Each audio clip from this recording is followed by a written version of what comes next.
So just a quick one about Shimano pedals and their cleats, just to clear up any confusion about the different cleats that you have.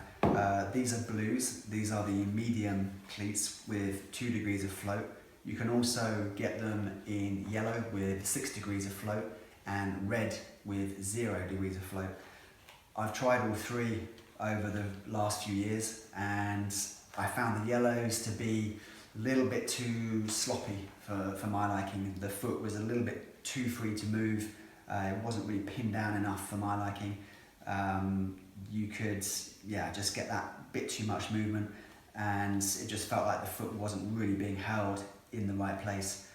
The red cleats were just really that bit too tight. There was no movement at all, and if you're going to go with reds, you need to be very careful that you set your cleat in exactly the right position, the right angle, because if you don't, your foot's constrained in that position and you could start to have knee problems. So I mean, red is good if you can dial it in right and it keeps your foot very locked in. Bear in mind as well that it says 0 float, but it will always be a little bit of movement in the spring of your shoe, so it's not quite really 0, but it is very stiff.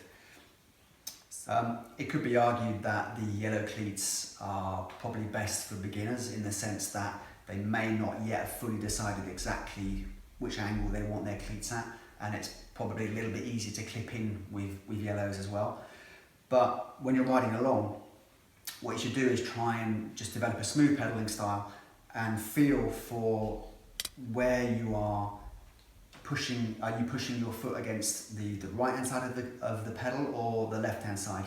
If you can feel that you are constantly pushing it this way, then I would adjust the cleat so that you become a little bit more centralized, so that your foot is kind of in the middle of the float. Because if you're constantly pushing it one way or another, that's the way your foot wants to go, and you're not really even using the float, you're just pushing up against the stops. So think about that. If you're trying to go in, toe in, or toe out, which is what I do a little bit, I'm a little bit duck-footed, then you find the natural position for your foot. Another trick you can do is sit on the edge of a table like this and let your feet dangle and just see how they naturally dangle. Do they dangle like that or like that? And that gives you a little initial guideline of how to initially set up your cleats.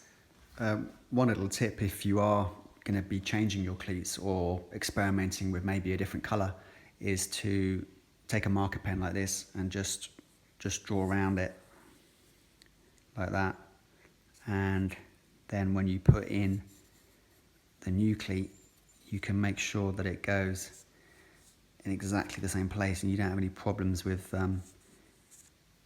alignment.